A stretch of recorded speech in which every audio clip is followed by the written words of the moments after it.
The top U.S. diplomat staying on a message with a pledge that America will respond to Russian acts of aggression. Secretary of State Antony Blinken has visited Ukraine after meeting with G7 allies in London. And he also addressed relations with China. CGTN White House correspondent Nathan King has more on Blinken's first visit to Ukraine as Secretary of State. Straight after G7 on to Kiev, where Antony Blinken, the US Secretary of State, using very strong language about Russian aggression, but also pointing out corruption in Ukraine. Of course, standing next to President Zelensky, who became famous, of course, with that phone call from the previous US President Donald Trump, which led to his impeachment. Zelensky actually said, let's not talk about the past, but move on. But there were no real problems with deciphering what Antony Blinken said, essentially saying that despite Russian pullback in troops, the military commitment and other commitments to Ukraine was going to be solid under the Biden administration. We'll continue to strengthen our security partnership in close collaboration with you to make sure that Ukraine can defend itself against aggression. We're aware that Russia has withdrawn some forces from the border of Ukraine, but we also see that significant forces remain there, significant equipment remains there. We're monitoring the situation very, very closely. So the big question now is, will he have the backing of his European allies? As you know, Germany, France are involved in a process of trying to de-escalate tensions in Ukraine. They also would like good relations with Moscow. There's a gas pipeline in the works that is being strongly opposed by the United States through sanctions. There's also a feeling that any more military aid to Ukraine could lead to rising tensions, of course, with Moscow as well. It's going to be interesting to see how the European allies react to this slightly more muscular approach by Washington. And repeating language used by G7 leaders in London, Antony Blinken also said that while he did not want to contain China, US policy, he did say that China had been flouting what he's been calling the rules-based order. Remember, there was this phrase, New World Order, liberal-based order, and now it's sort of rules-based order. Essentially, what he's saying is that China is flouting some of the rules of the international architecture that was set up in the wake of World War II by the US, UK, France, and others, although it does depend, of course, which side of the fence you sit in. Meanwhile, the Ministry of Foreign Affairs in Beijing has been strongly pushing back on these statements. The rules-based order claimed by the US is too foggy a concept to gain wide endorsement.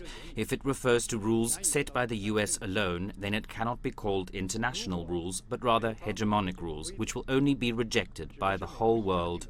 The big question over Ukraine, though, is will it translate into more military aid from the Pentagon here in the US, more muscular diplomacy, a lot now depending on the touted face-to-face meeting with the new president here, Joe Biden, and his Russian counterpart, Vladimir Putin. Date and time soon, we understand, where we don't know yet, so watch this space. Nathan King, CGTN, with the State Department in Washington. Now, for more on this, we are joined by Zhang Xian, an expert on the region from East China Normal University. Professor Zhang, welcome to Global Watch. Well, given that the visit is an quite obvious show of support for Kiev, how do you think that Russia will respond? Do you think when tension rises that Russia will continue to build up its military along the border?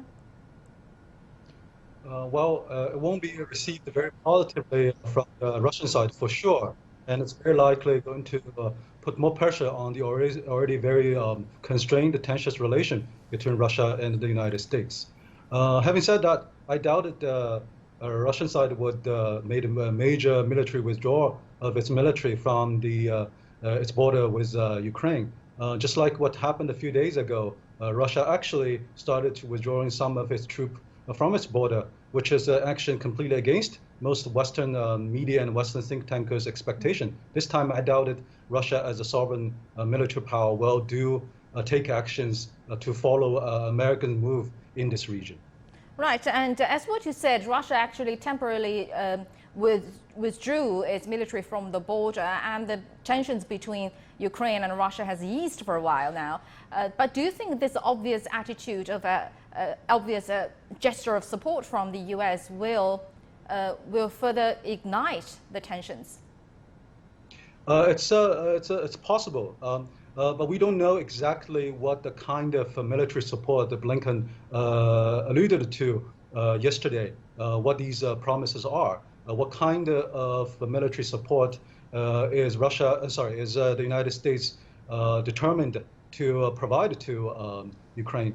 Is it a military ground troops, or pure technical support, or just pure financial support, or maybe exportation of major weaponries with a massive destructive power? We don't know yet. So most of these commitment or promises are on the paper so far, and also are presented without much detail. So without further detail, we don't know exactly what kind of commitment the United States or more broadly the NATO is committed to. But of course, if any major support that may be interpreted from the Russian side as going beyond the so-called red line of the Russian Federation, Russia, of course, is going to take action accordingly. So these promises may, again, deteriorate the already very tense relation between Russia and Ukraine, and Russia with NATO and the United States in particular. You mentioned the red line of Russia. What is the red line of Russia?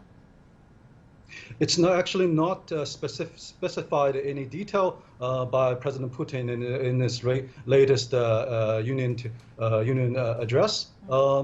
By pure speculation, I think in the case of Ukraine, in this case of regional security issues, any major ground troop presence in Ukraine or Ukraine full membership into NATO will be regarded as an action beyond Russia's red line. But that's my personal interpretation at this stage. Russia is not keen to present these red line in advance in quite detail. So it may change from time to time, and also may change from issue to issue. Russia holds an interpretation of the concept of its red line, of course. Exactly. But U.S.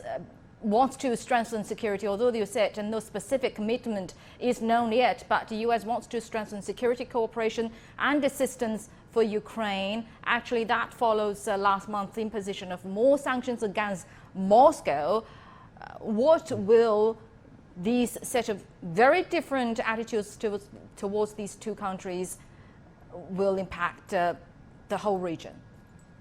I think so far, given what we know, both the promised security support to Ukraine and the recent round of sanctions against Russia are more symbolic than substance. The sanctions against, for example, the top leaders, top officials in Russia from the U.S. side, I would say is of mostly symbolic value. They probably didn't affect Russia's domestic politics, domestic political economy that much. So if these actions are still raised on the symbolic level without any extension into a real substantial level, I doubt that it would fundamentally change the regional power distribution, regional security, overall security situation. On one hand, the U.S. is asking Russia to stop military build-up along the border and placing sanctions on Russian officials. On the other hand, U.S. President Joe Biden also says he hopes to meet President Putin during a trip to Europe next. What can we expect from such an encounter then?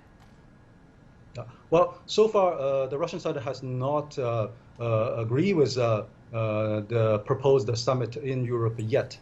So I think the Russian president would be very interested in holding this summit somewhere sometime soon, but not necessarily at the terms set by or proposed by the U.S. side right now. Secondly, no matter what the format of the summit will be, where it's going to held, I think it's too much to expect any major breakthrough in the meeting between the top leaders from the two countries, whether it be the Ukrainian situation or further NATO expansion, or major issues related to for example, the New START agreement.